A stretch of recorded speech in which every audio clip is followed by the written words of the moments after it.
घुटने से नीचे पैर है वो बहुत वीक थे, चला ही नहीं जाता था उनसे।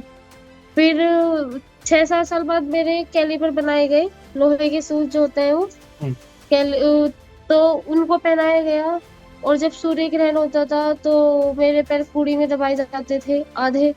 नमस्कार, स्पोर्ट्स नाइन में आप सभी का स्वागत है। हमारे साथ जुड़ रही हैं प्रीति पाल, जिन्होंने इतिहास रचा है। इतिहास इस लिहाज से कि वो पेरिस पैरालंपिक में 2 ब्रॉन्ज मेडल जीत चुकी हैं अब तक, और वो भी ट्रैक एंड फील्ड के इवेंट में। जिस तरह के इवेंट्स में एक समय पर भारत के लिए मेडल के बारे में सोचना भी ना थोड़ा मुश्किल होता था, लेकिन ट्रैक एंड फील्ड में दो दो मेडल, 100 मीटर और फिर 200 मीटर में, और किस तरह से किस बैकग्राउंड से आती हैं, ये सब कुछ बात करेंगे। लेकिन सबसे पहले प्रीति, आपके चेहरे की मुस्कान बता रही है कि मतलब बहुत ही अच्छा फील हो रहा है आपको। जी सर, अपना आप पे भरोसा तो मैंने अब किया है। पहले तो अभी यकीन ही नहीं हो रहा था कि यार मेडल आ गया, मेडल आ गया। अब 2 मेडल आ गई और सब मेरे को बधाई दे रहे हैं, तो उसके बाद लग रहा है कि यार हाँ, मैंने कुछ कर दिया है। और और जब आप सभी का बहुत बहुत धन्यवाद, इतनी ब्लेसिंग्स के लिए, इतने सपोर्ट्स के लिए। नहीं नहीं, आपने हम लोग का मान बढ़ाया है भाई, हमारी छाती चौड़ी की है, तो हमारा तो कर्तव्य है कि हम आपको शुभकामनाएं दें, और आपको अपना एक नया स्टार है आप हमारे लिए। आप जब पोडियम पे आप थी और आप तिरंगा ऊपर जा रहा होगा, निश्चित तौर पर आंखें भर आई होंगी। जी सर, ऐसा था कि सर अपनी कंट्री का झंडा किसी और कंट्री में लहराना, ये बहुत प्राउड मोमेंट होता है। और उस वक्त जो फील होता है शायद वो जिंदगी में कभी फील ना हो। मेडल पहनते वक्त और अपना झंडा तिरंगा ऊपर होते वक्त ऐसा लगता है कि वाह, अब हमने सब कुछ कर दिया, जो हमें करना था वो हमने कर दिया है। अच्छा, क्या सोच के गई थी आप? क्या आपका अपना टारगेट क्या था? अपने आप को क्या टारगेट दिया था आपने?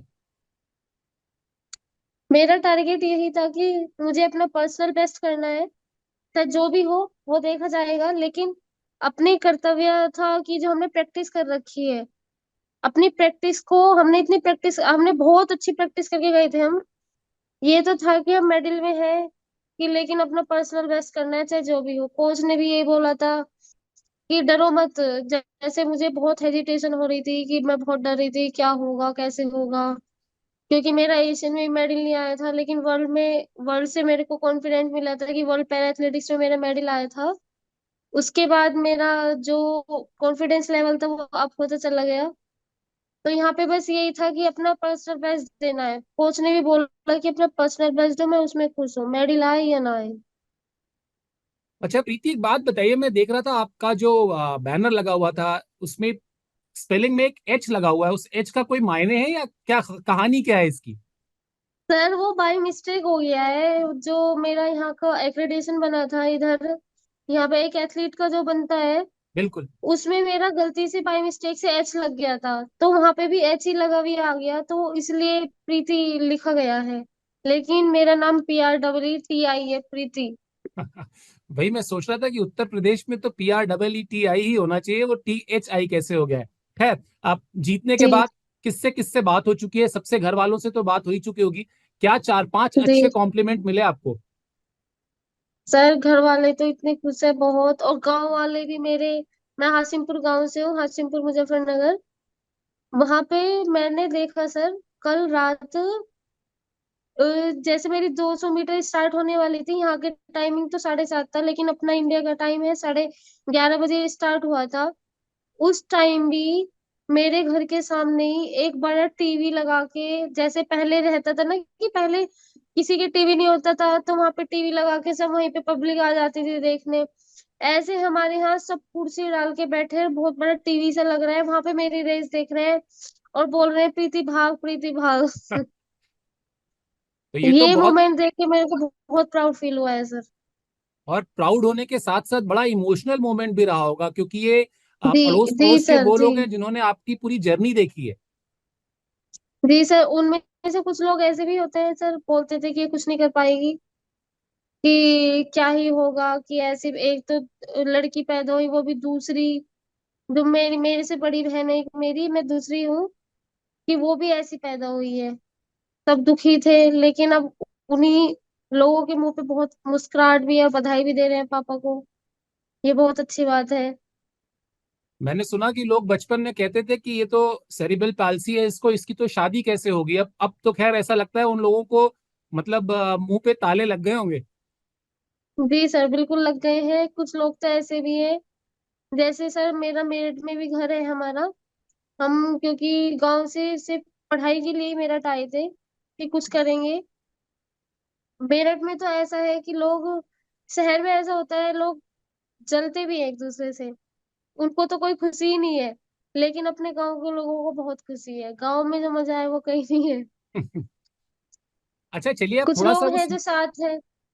उस मुश्किल सफर के बारे में भी बताइए, क्योंकि अभी तो हम लोग बहुत आराम से हंसते हुए बात कर रहे हैं, आप भी बहुत खुश हैं, हम सब भी बहुत खुश हैं। लेकिन इसके पीछे बहुत बड़ी मेहनत है, और वो मेहनत आपकी है, आपके परिवार की है, आपके पिता का वो त्याग है, वो सब कुछ जो है। और वो मैं इसलिए पूछ रहा हूँ क्योंकि आप जैसे बहुत सारे बच्चे होंगे जो ये सोचते होंगे कि अरे मुझे ये चोट लग गई, या मुझे ये प्रॉब्लम है, या ऐसा है। वो शायद खेल की तरफ सोचते भी नहीं है, लेकिन अब आपकी जो कहानी है वो करोड़ों भारतीयों में कई लाख लोगों के लिए मोटिवेशनल स्टोरी भी है। जरा बताइए अपनी कहानी। सर मैं बचपन से ही, मेरे पैर बहुत टेढ़े हुए थे, जो कि सब लोग दुखी भी हुए थे उस चीज को देखकर। लेकिन मेरे मतलब यही है, 2-3 महीने में प्लास्टर हो गया था पैरों पे। प्लास्टर होने के बाद फिर मेरी मालिश भी करी गई पैरों की। जो मेरे घुटने से नीचे पैर है वो बहुत वीक थे, चला ही नहीं जाता था उनसे।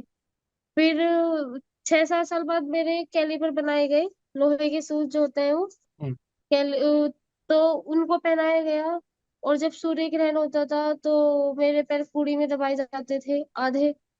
और जब सूर्य ग्रहण खत्म होता था तभी निकाले जाते थे। और मम्मी जब तक ही पकड़े रखती थी, मम्मी खुद भी मेरे साथ खड़ी रहती थी। और साइड में ही एक सहतूत का पेड़ भी था, वहां से बच्चे मुझे तोड़ तोड़ के खिलाते थे। और मम्मी सबको इकट्ठा कर लेती थी, आस पड़ोस के बच्चों के भी, कि आ जाओ वहां पे खेलना है, इसका कि मन भटका रहेगा इतने। फिर जैसे ही सूर्य ग्रहण खत्म होता था तो पैर निकाल के देखते थे कि कुछ फर्क लगा क्या। पैर साफ करके अच्छे से जल्दी जल्दी निकाल के देखते थे। और फिर लगता भी था, उनकी मन को भी वहम जो था वो भी निकलता था कि हाँ लगा है। तो इस तरह से मेरे पैर थोड़े वो भी सही भी हुए थे। और लेकिन ये है ना कि सर, भले ही हम डिसेबल हो लेकिन एक उनमें काबिलियत भी होती है। मेरे पैर से भले ही ना चला जाता था, लेकिन मैं रनिंग कर लेती थी। जैसे होता ना पंजे में, एड़ी तो टिकती नहीं थी, पंजे पंजे में ही भागती थी। और 100-200 मीटर तो पंजों का ही खेल है सर। पंजे पंजे पे ही भागे चले जाते हैं।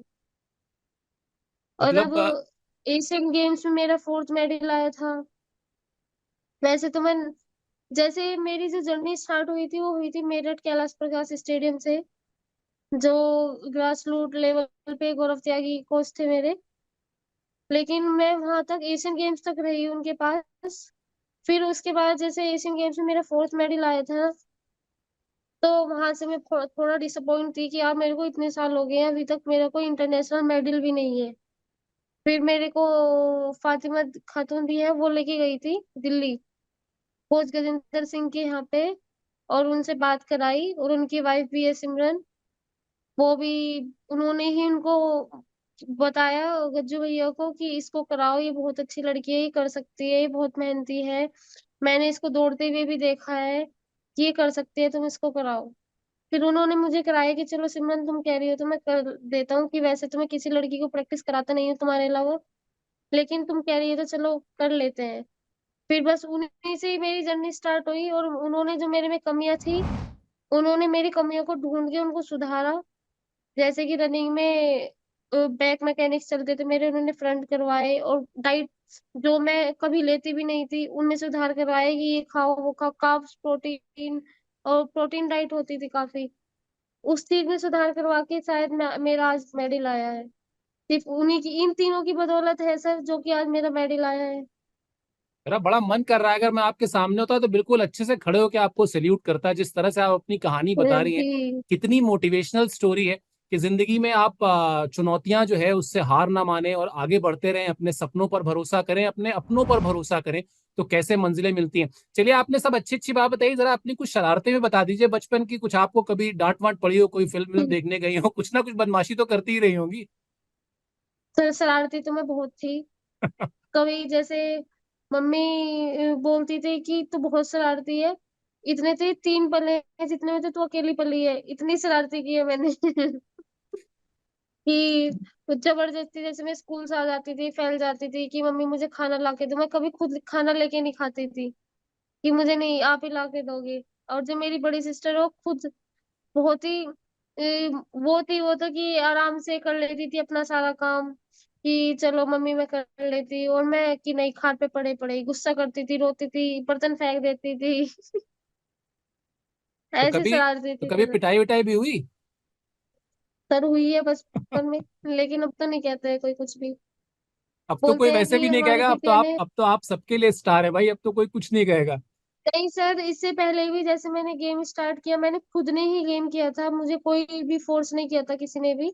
ये मेरी खुद की वो थी, पापा ने बोला, वैसे तो हमें पढ़ाई के लिए भेजा था मेरठ, लेकिन मैंने अपना कुछ और ही फील्ड चुन लिया था गेम का। उन्होंने बोला कि चलो ठीक है, पढ़ाई जैसे बोलते हैं ना कि पढ़ाई बहुत जरूरी है सबके लिए, पढ़ाई करो और ये करो, बर्डन भी डालते हैं, लेकिन पापा ने बोला कि जो तुमको अच्छा लगे वो करो, कि कोई जोर जबरदस्ती नहीं है। मैंने बताया, जब मेरे एक बार स्टेट में मेडल आ गया 2018 में कैलाश प्रकाश स्टेडियम में, 2 मेडल आए थे सर मेरे स्टेट में, तो वहां से पापा को बहुत खुशी हुई, उन्हें लगा कि हाँ हमारी बिटिया कुछ कर सकती है, कि चलो बहुत अच्छी बात है, तब से वो मेरा साथ देते रहे हैं हर चीज में।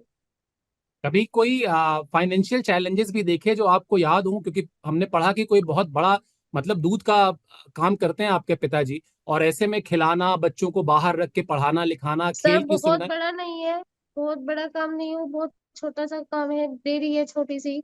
हम्म। उस पे पापा दूध लेके आते हैं साइकिल से, घर घर में जाते हैं, दूध निकाल के आते हैं, तब अपनी डेयरी पे जमा करते हैं, फिर वहां पे एक गाड़ी आती है वो दूध लेके जाती है।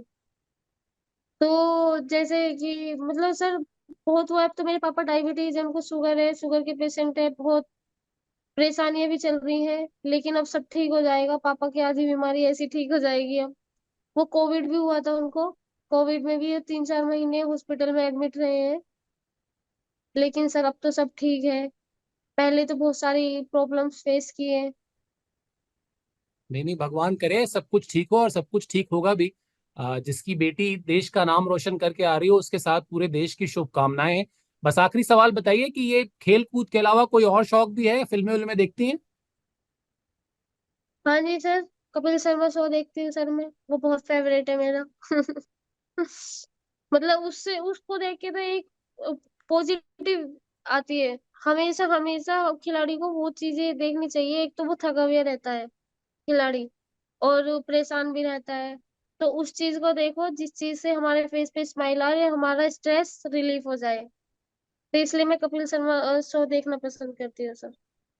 बहुत और ही मजेदार उनसे बातचीत रही। चाहूंगी कि मैं एक बार उनसे मिलूं और उनको बोलूं कि सर थैंक यू, हमारा सबका इतना हंसाने के लिए। चलिए, हम आपकी बात उन तक जरूर पहुंचाएंगे, और इस इंटरव्यू के जरिए ही पहुंचाएंगे। आपको बहुत बहुत शुभकामनाएं आगे के सफर के लिए भी। और एक बार फिर से बहुत बहुत धन्यवाद, और बहुत बड़ा सल्यूट किया आपने हमको। एक गर्व का एक नहीं बल्कि दो दो बार वो लम्हा दिया जिसके लिए हम इंतजार कर रहे थे। We are proud of you. Thank you so much sir, इतना मीडिया सपोर्ट करने के लिए, thank you again and again.